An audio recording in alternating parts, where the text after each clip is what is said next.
There we go. Good evening, everybody. Now, I'm just a simple man, and my name is Noah Foster, and welcome to this first ever forum called the IndyView, where I will be trying to get you all a simple intake in the world of independent wrestling through interviews with wrestlers and promoters.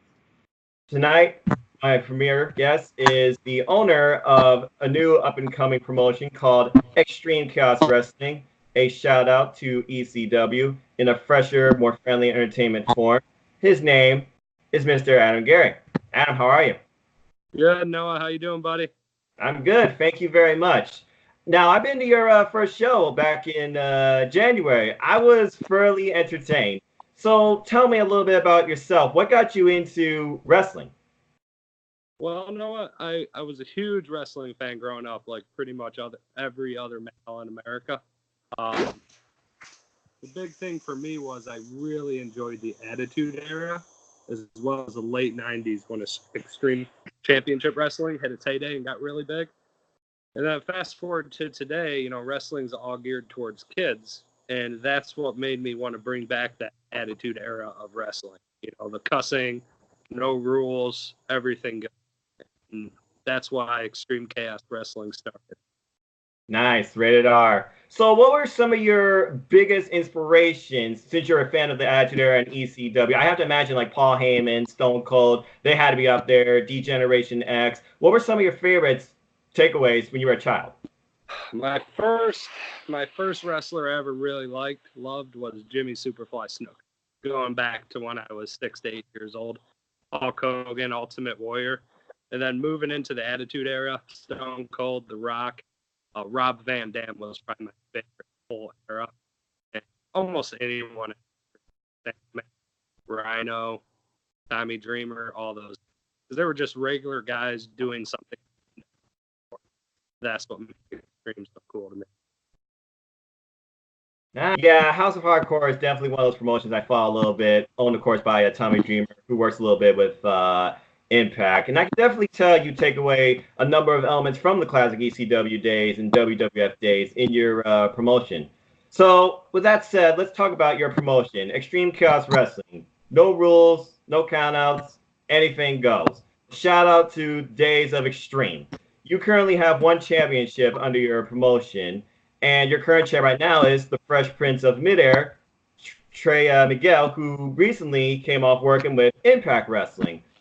Let me ask you a little bit about what goes into your roster. What do you look for as far as a qualified wrestler in Extreme Chaos Wrestling? It's a great question. Number one, they got to be exciting.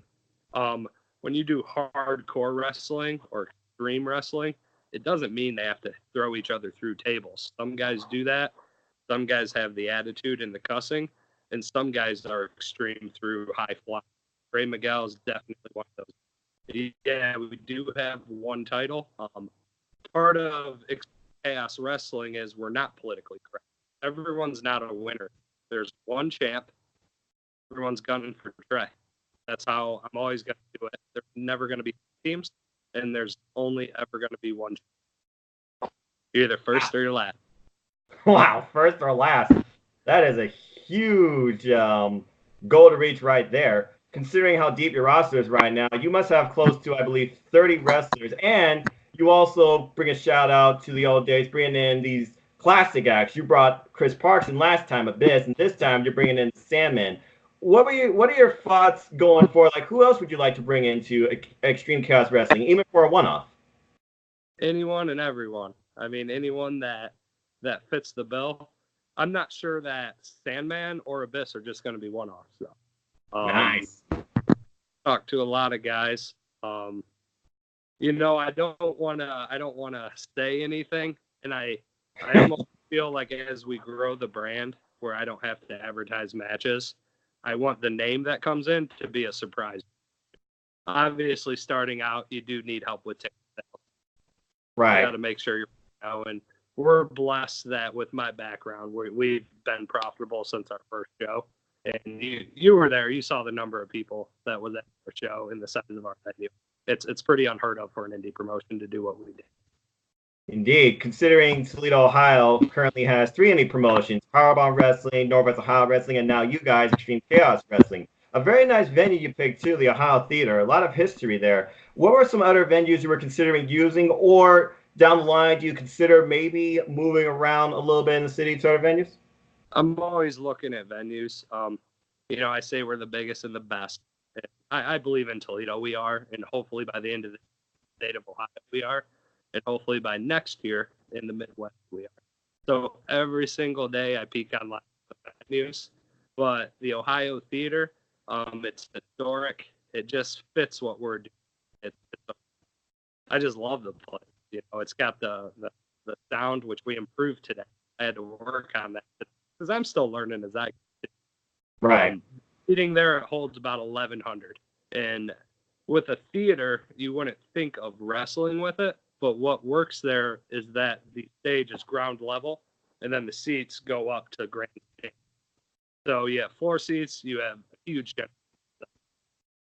Right. So I'm not switching. Always keeping my eyes open. That's good. That's very good. Very optimistic view standpoint.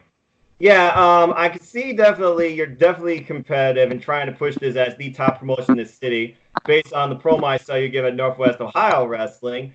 Are there any other wrestling venues, Toledo and beyond, that you might invade to promote this? Like, for example, some of your talent I know come from the Michigan area, Detroit. Have you planned on going there to promote yourself and the promotion? Let me stop you there. I don't have to claim we're the best in the city. Numbers speak for themselves. Attendance. The great thing about wrestling, you can count the stands. Have you been to an NOW show? I have. Who had more people in their stands? You did. And I love NOW. I'm really good friends with the owner, Robert. Yep. Me and him have became, and the way wrestling should be, the way business is. I'm a businessman. Getting into wrestling, you're friends with your competition because that's how you grow your business. There's things you offer that others don't. But yeah, I do got to stop you there. No one in Toledo can touch our attendance record. Numbers talk and shit walk. So we are the. All right. As you got to. Hey, I get it. All right, fair enough there. So you already got your next show coming up on March the 8th. 7:30 bell time, and you've already talked about the card you have on hand. You also brought out what I thought was really interesting, a rankings list, basically. WWE used to do this all the time, and I feel like this pushed talent to even push themselves further. Is that what your expectation is from this ranking list? Because I'm sure your roster has already looked at it. Correct. It's 14 deep right now. I'm a big boxing fan. I enjoy rankings. I'm a huge sports fan, girl, and we're just doing stuff different. Everyone's trying to get to that top spot to take down Trey. And I think giving them the list and letting the fans see where everyone ranks, it's fun. Eventually, I might even put 5 to 10 of the original fans. You could be in this list on like a committee that does the ranking for me. Because at the end of the day, it's not my promotion, it's for the fans. That's why we're just being different. Yes, it's the fans. It's the fans that are the promotion, that make the promotion happen. Because in the end, it's the fans that bring life into wrestling. Because wrestling is for everyone. Simple as that. So I like the way you think there. So behind every great promoter, of course, is, like you said, a committee. I can only imagine how many people you work with to not only bring this show together, to bring in the talent, to run your social media platforms. How many people work with you, I guess I could say on a weekly basis, in making this happen? 0. Nobody. All you, huh? Wow. All me. But my friend Andrew, he handles the tickets at the door for me. He does a great job. No, that's a lie. My buddy Brad. I bought the ticket personally from you, so I know that's a lie firsthand. Yeah, he came in 7 and did the tickets, and he did a good job upgrading the couple floor seats we had left. He upgraded some people, so I got to give Andrew a shout out. But Brad owns ABAC Computers in Toledo. He does all the video stuff, adding our logos to videos, adding the buy your tickets at extremetoledo.com, which you can go to Toledo.com March 8th. Yeah. And here. Thank you very much. Brad's a big help, man. Yeah, Brad Watt, though. But other than that, I actually own a marketing agency in my real life. I have since I was 19. So website-wise, marketing-wise, that's a big reason we're profitable so early and can not only spend more on wrestlers, it's because we're sending a message that's relaying to the fans, and the fans are buying the tickets, and we're bringing in a little better talent than almost in any indie wrestling promotion. Very few have the guys we have, especially on March 8th, like top to bottom. If you look at the first roster to the second roster, this one's stacked. And May 3rd, it's even more stacked.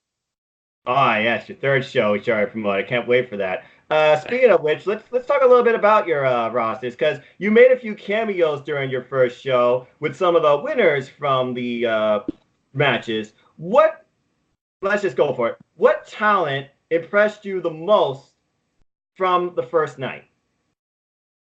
Trey Miguel and Myron Reed.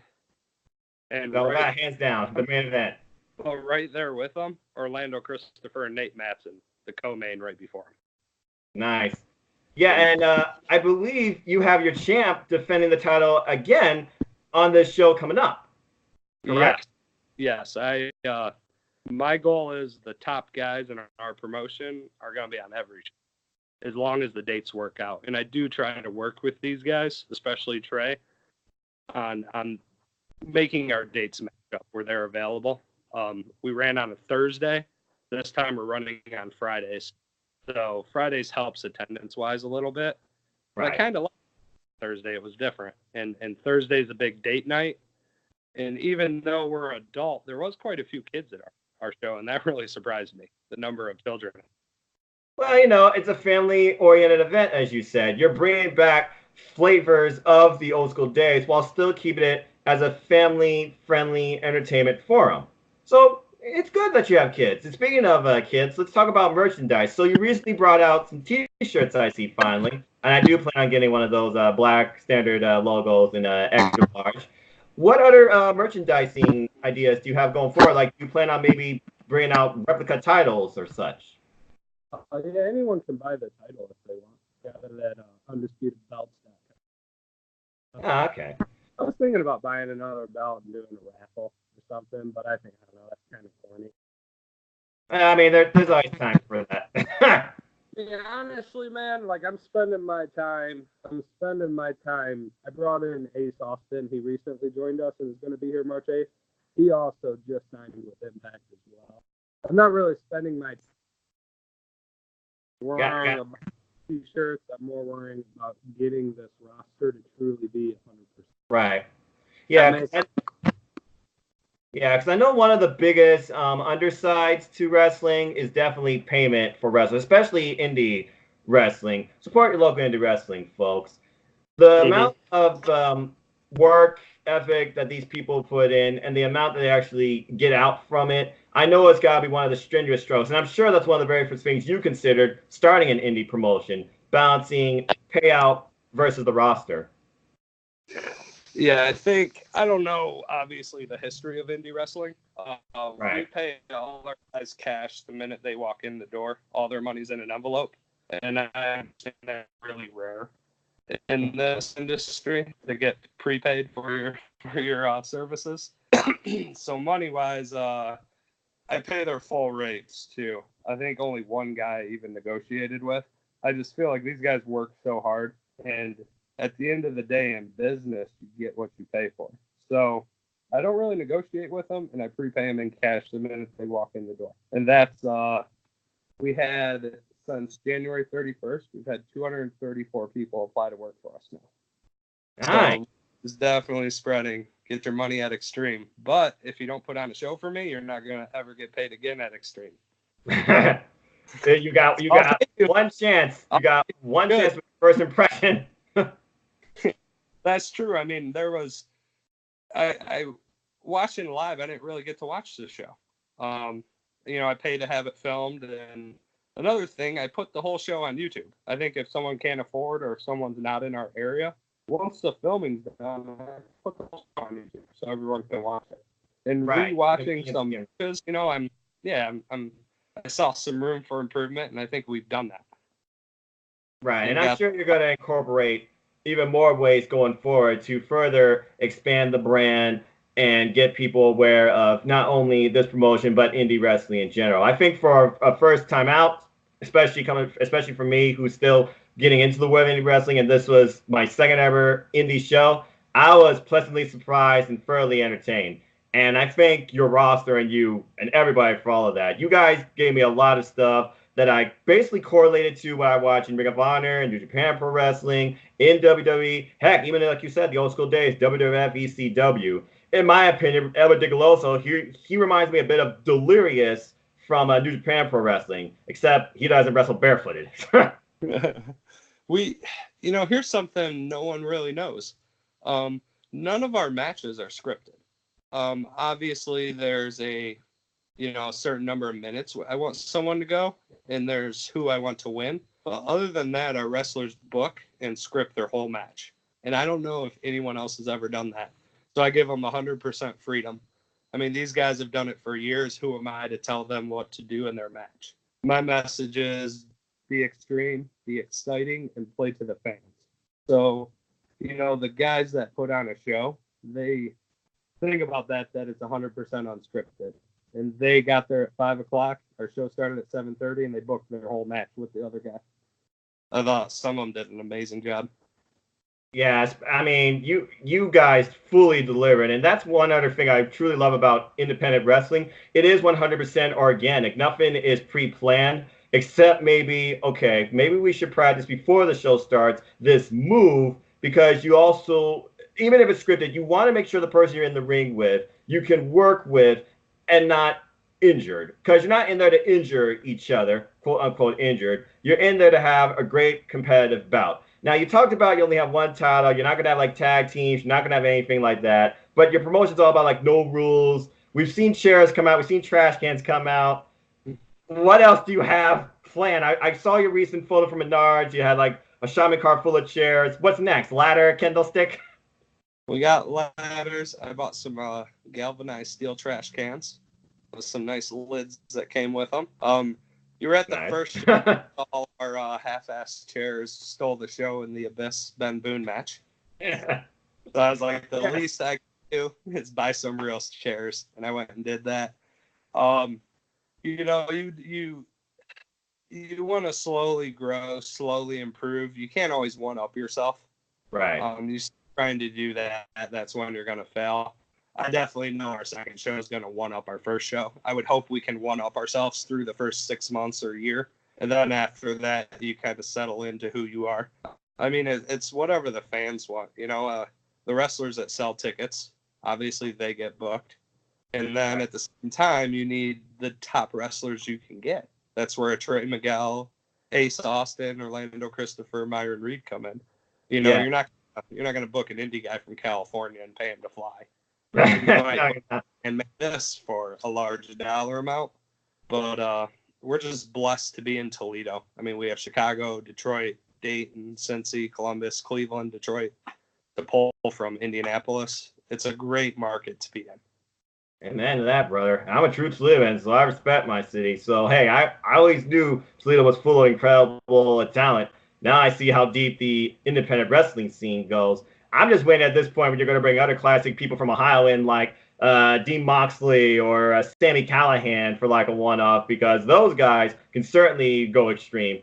Go check out CCW and HOH, for example, to know what I'm talking about, folks. So you got eight matches. Before I forget, speaking of CZW, did you see who recently? What? Did you see who we signed recently from CZW? I probably did, but refresh my memory. Just so everyone's aware. He's a champ there, Jordan Oliver, young kid. Jordan Oliver. Now he's from New Jersey. That's a kid right. Think about if I can get him in the ring with Myron Reed and Ace Austin and Trey Miguel. I'm trying to get these guys together, get them in matches they would never be on because of how far they're apart. I got 3 other kids coming with them too that are real exciting. Now I pretty sure they're going to be there March 8th as a little surprise. Nice. Speaking of family, you of course had a family, and your family has been involved in the promotion as well. I believe your children were like the bell keepers and such. Do you plan on incorporating your family more in the direction of the product? Yeah, my daughter and her best friend ring the bell for us. Yeah. Oh, what happened? I got you. So, I'm sorry. My wife made the mistake for the second show of telling the babysitter that I'd give her son a free ticket to come to the show. So now my wife and oldest daughter can't come. But Megan's a great babysitter. She's bringing her cool son, and they're going to have a great time. But, yeah, my daughter helps. My brother is actually one of the refs. The smaller refs, nice. My brother. And he's 4. And we got some partnerships, too, with some local businesses that we bring in a couple guys from them. So family and friends, you know, obviously. My 2 brother-in-laws were in the front row by the steps, and you saw them yelling at every wrestler. Yes. They were not a part of the show, but they were a huge part of the show. Talk about some interactivity. Some of their money. Hey. So they had fun. They've never been to a wrestling show. Yeah, and it's amazing how much a wrestling show can truly bring out the person in you and how new friendships can develop. It's a original, organic atmosphere. You can just be yourself. You're not restrained by anything. You're not, you know, assimilated to act like somebody or be something you're not. Just be yourself and enjoy. No, exactly. It's, you know, at the end of the day, my wife had never been to a wrestling show. And she was like, that's the most fun. I've just never laughed that hard. And she found it just funny, like El Ridiculoso. She really liked it. I got this. That was hilarious. Yeah. Yes, I got this. You got it all right. My daughters have never watched wrestling, and they were just like, that's so cool. Like how good some of them were and how funny some were and how bad some were. You know, they just, it's nice to have a non-jaded set of eyes there for me to kind of review people that don't really have a favorite either which way, and to kind of see what they right or an idea what wrestling entails, because you're like, okay, so I like, you know, people watch WWE, so I'm about to watch Triple H. Someone's like, who's Triple H? He's a wrestler. What's wrestling? Just watch, and then hey, you learn that you like the product. Yeah, it's true. They enjoyed it. I have a lot of our renewal tickets are really good. I keep track of who pre-bought tickets first show, and then, you know, you get a large amount of money at the gate the day of the show. Oh. But we're 89% renewal on top of new people buying tickets. So that's you know, that's a good number, man. Yeah, you got a regular following there, and you're also gaining new followers. So there you go. You're improving in both feats. You're keeping your audience, and you're also expanding, which is the most important thing to do in the wrestling business. It's the only way you can survive. Correct. I mean, you got to make money to do something. If you're doing something and losing money at it, you're not a smart man or a woman. That's not best for business. Yeah. I just use a W line, but it's true. It's freaking true. At the end of the day, you got to separate a hobby and business. And this is a business for me. It's not a hobby, but it's something I have grown to love doing. I mean, I spend a lot of time on it, more than I thought I ever would. But we also have a lot of big things coming that are coming to fruition, I could say. Like, they're not done, so I can't really announce anything. Gotcha. Stay tuned for further details. Pretty cool. I'll text you the details if you want, or message you. I can't say them yet. They're not. Well, I mean, hey, you know, you never know. It'd probably be like a backstage special or something like that. Speaking of which, so you do like the matches on YouTube, and you show organic matches, of course, in the ring. You also talk about new talent you have signed. Do you ever, like, I don't know, maybe ever think about, like, maybe before the show or after the show, or like during a match, maybe doing like a backstage exclusive with one of your wrestlers, just to get like their thoughts on either their match or what they plan on doing or how they think they can excel in Extreme Chaos Wrestling? Is that something you consider sharing with your audience?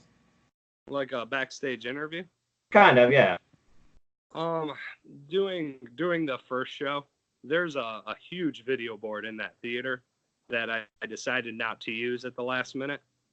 I was more worried about, let's run a quality show. Let's get the wrestlers in and out of the ring on time. Let's play the right music. And even doing that, we lost something in the music that we got a little mistake on the soundboard. So do plan on using video live, but you want to grow into stuff. If you try to do everything at once, you're going to fail pretty miserably because there's only like one really doing this. So once we get the sound right, once I work with the venue to get the temperature right in there, 'cause it was pretty cold. I mean, I was covered, but yes, I'm not going to lie, it was pretty cold. It was negative 10 degrees in a 100-year-old venue, man. I mean, you know, that's what the beer, the liquor was for. Hey, we got a full liquor license there. That'll warm you right up. Hey, the adults, they're taken care of. Exactly. I'll stick to Mountain Dew, though. Yeah, I drink Mountain Dew. I don't even drink, man. I had Mountain Dew. I had about 10 during the show. But, yeah, we will use the video board. It'll just kind of be a surprise when we do it. You get something perfect, and then you keep adding to it. And I don't think our perfect, so we still got some work to do. Okay. Well, hey, all I can say is this. After my first show, premiere show, I might add, of this promotion, I look very forward to where it's going to head towards. I look very forward to this next show, Beyond Sandman, because I want to believe that this show, people are going for more than just nostalgia, because Sandman is awesome, but you want to promote the new talent as well. So I feel like everybody from top to bottom, because I saw your match card, is going to do very well, and I'm definitely looking forward to the next title defense. The fact that you literally have the entire roster of close to probably 30 people constantly growing and rotating out, going after one title, that's a huge, huge goal to try and accomplish. You're literally building your own 205 Live brand, in my opinion, because I like 205 Live matters, indie wrestling matters to me. Simple as that. All right.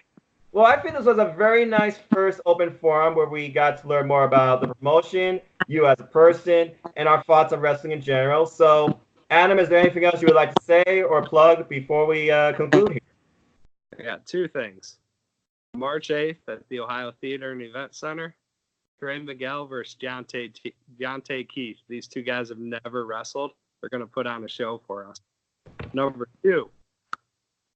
Well, I messed that up. I got three things now. So the second thing, you can buy your tickets at the door. The front row VIP have been sold out for 2 weeks. I got like 5 or 6 floor seats left, and then the rest is general admission. You can buy them in advance at extremetoledo.com or get them at the door. The third thing is the roster. It's going to grow to over 50 because, like I said, we got some big things planned. What we're going to be doing in the next year. And even some of the roster to get to 50, some on it are going to get swapped out to have a really, really good. Yeah, rotate the roster. Obviously, you can't fit all 50 people on one show unless you do like a battle royale or your own Rumble or heck, a Money in the Bank type match. I wouldn't be surprised to see that coming. I would love to see that. If you're in a couple cities to do a weekly show, you need a bigger roster. And eventually a bigger venue for a special one-off show. I sense very big things coming for your promotion, Adam. I've been talking to see a lot of venues. We'll see. 2020. All right. We're going to do things. Thanks, Noah. All right. Awesome. Well, Adam, again, thank you so much for joining me on this first ever IndyView forum. I would love to do more of these going forward with you or your talent. And folks, like I said, support your local wrestling outlets, support indie wrestling, support your wrestling outlets for big and small, and let's keep growing this wrestling community together. Simple as that. With that said, this is Adam Gary, and I'm just a simple man and a lifelong fan of wrestling. My name is Noah Foster, and until next time, everybody, have a good night. Thanks, guys.